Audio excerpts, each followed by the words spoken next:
ओम शांति। 4 अक्टूबर 2025। आज की बाबा की मुरली से मुख्य बातें सुनेंगे। आज बाबा ने कहा, मीठे बच्चे, श्रेष्ठ ते श्रेष्ठ बनने के लिए स्वयं भगवान तुम्हें श्रेष्ठ मत दे रहे हैं। हमें श्रेष्ठ ते श्रेष्ठ बनाने के लिए स्वयं भगवान हमें श्रेष्ठ मत दे रहे हैं, जिससे तुम नरकवासी से स्वर्गवासी बन जाते हो। कितने बड़े भाग्य की बात है, कितना बड़ा भाग्य है हमारा। भगवान स्वयं हमें श्रेष्ठ मत दे रहे हैं और उस मत को पाकर के, उस मत पर चल करके हम इस नरक से स्वर्गवासी बन जाते हैं। प्रश्न है आज का, देवता बनने वाले बच्चों को विशेष किन बातों का ध्यान रखना है? उत्तर है, कभी कोई बात में रूठना नहीं। जो देवता बनने वाले बच्चे हैं उनको क्या ध्यान रखना है कि उन्हें किसी भी बात में रूठना नहीं है। शक्ल मुर्दे जैसी नहीं करनी है, किसी को भी दुख नहीं देना है। देवता बनना है तो मुख से सदैव फूल निकले। देवता बनना है तो मुख से सदैव फूल निकले। अगर कांटे या पत्थर निकलते हैं, अगर कांटे निकलते हैं या पत्थर निकलते हैं तो पत्थर के पत्थर ठहरे।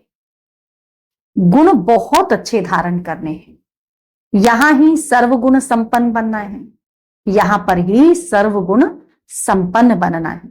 सजा खाएंगे तो फिर पद अच्छा नहीं मिलेगा, सजा खाएंगे तो पद अच्छा नहीं मिलेगा। आज की मुरली से धारणा के लिए सार है। पहला पॉइंट है, मुख से ज्ञान रत्न निकालने की प्रैक्टिस करनी है। हमारे मुख से केवल ज्ञान रत्न निकले, इसके लिए हमें प्रैक्टिस करनी है उसकी। कभी मुख से कांटे व पत्थर नहीं निकालने, हमें अपने मुख से कभी भी कांटे या पत्थर नहीं निकालने। सदा ही बहुत ही अच्छी वाणी बोलनी है, बहुत मीठी वाणी बोलनी है। अपना और घर का कल्याण करने के लिए, बाबा कहते अपना कल्याण करने के लिए और अपने घर का भी कल्याण करने के लिए घर में चित्र सजा देने हैं, उस पर विचार सागर मंथन कर दूसरों को समझाना है। उन चित्रों पर फिर विचार सागर मंथन करना है और दूसरों को उन पर समझाना भी है। बिजी रहना है, सदा ही हमें बिजी रहना है। दूसरा पॉइंट है, बाप से आशीर्वाद मांगने के बजाय, बाप से आशीर्वाद मांगने के बजाय क्या करना है? उनकी श्रेष्ठ मत पर चलना है। बाबा से आशीर्वाद मांगना नहीं है, उनकी मत पर चलना ही आशीर्वाद है। तो उनकी श्रेष्ठ मत पर सदा चलते रहना है। बलिहारी शिव बाबा की है, इसीलिए उन्हें ही याद करना है। बलिहारी एक बाबा की, तो उन्हें ही हमें याद करते रहना है। यह अभिमान ना आए कि हमने बाबा को इतना दिया। कभी भी हमारे अंदर ये अभिमान ना आए कि हमने दिया, और हमें देने वाला कौन है? तो हमें देने वाला तो स्वयं बाबा है, तो हम क्या दे सकते हैं?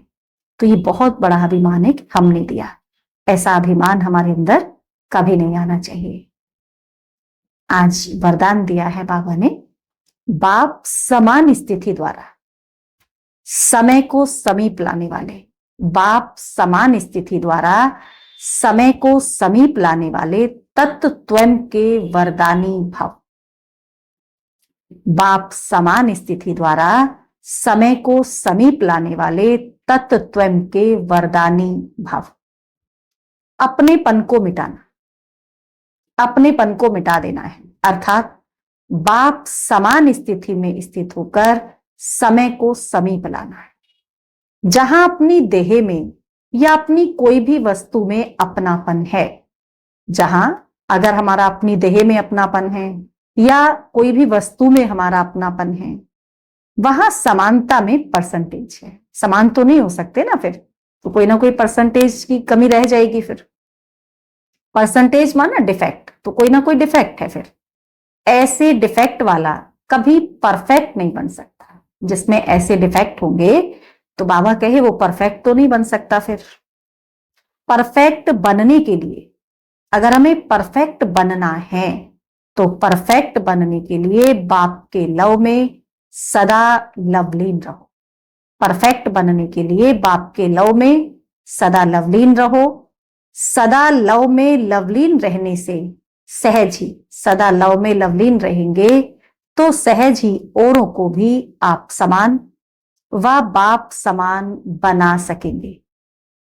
सदा लव में लवलीन रहने से सहज ही औरों को भी आप समान व बाप समान बना सकेंगे। बाप दादा अपने लवली और लवलीन रहने वाले बच्चों को, बाप दादा अपने लवली, जो बाबा के लवली बच्चे हैं और बाबा के लव में लीन रहने वाले बच्चे हैं, उन बच्चों को सदा तत्त्वम का वरदान देते हैं। स्लोगन है, एक दो के विचारों को रिगार्ड दो। एक दो के विचारों को रिगार्ड दो तो स्वयं का रिकॉर्ड अच्छा बन जाएगा। जब हम एक दो के विचारों को रिगार्ड देंगे, मान देंगे, तो हमारा रिकॉर्ड अच्छा रहेगा। अव्यक्त इशारे स्वयं और सर्व के प्रति, स्वयं के प्रति भी और सर्व के प्रति भी मनसा द्वारा योग की शक्तियों का प्रयोग करो। मनसा सेवा के लिए मन बुद्धि व्यर्थ सोचने से मुक्त होनी चाहिए। अगर हम मनसा सेवा करना चाहते हैं तो उसके लिए हमारे मन और बुद्धि व्यर्थ मुक्त होनी चाहिए। मन मनाभव के मंत्र का, जो मन मनाभव का ये मंत्र है, मन मनाभव माना क्या? मन मनाभव माना शिव बाबा कहते बच्चे मन को मुझ में लगाओ, ये है मन मनाभव। तो मन मनाभव के मंत्र का सहज स्वरूप होना, माना हम स्वतः ही सहज रूप से ही मन मनाभव में स्थित रहें। मन मनाभव के मंत्र का सहज स्वरूप होना चाहिए। जिन श्रेष्ठ आत्माओं की मनसा अर्थात संकल्प श्रेष्ठ और शक्तिशाली, जिन आत्माओं की मनसा श्रेष्ठ है, जिन आत्माओं के संकल्प श्रेष्ठ संकल्प चलते हैं, शुद्ध संकल्प चलते हैं, पावरफुल संकल्प चलते हैं, माना जिन श्रेष्ठ आत्माओं की मनसा अर्थात संकल्प श्रेष्ठ और शक्तिशाली, शुभ भावना शुभ कामना वाले हैं, उनके विचार उनके बोल, जो श्रेष्ठ आत्मा है, उनके विचार कैसे होंगे? श्रेष्ठ विचार होंगे, शुभ विचार होंगे। उनकी कामना कैसी होगी? श्रेष्ठ विचारों वालों की। जिनके श्रेष्ठ विचार वाले जो व्यक्ति होंगे, उनकी भावना श्रेष्ठ, कामना श्रेष्ठ, और वह मनसा द्वारा, वो क्या करेंगे? सदा ही मनसा द्वारा शक्तियों का दान देते रहेंगे। तो जो सदा ही श्रेष्ठ हैं, उनके सदा ही श्रेष्ठ संकल्प चलेंगे, उनके सदा ही पावरफुल संकल्प चलेंगे, उनके सदा ही शुद्ध संकल्प चलेंगे, और वो इन श्रेष्ठ शुद्ध संकल्पों के द्वारा, शुभ भावना शुभ कामना के द्वारा सदा ही शक्तियों का दान देते रहेंगे। अच्छा, ओम शांति।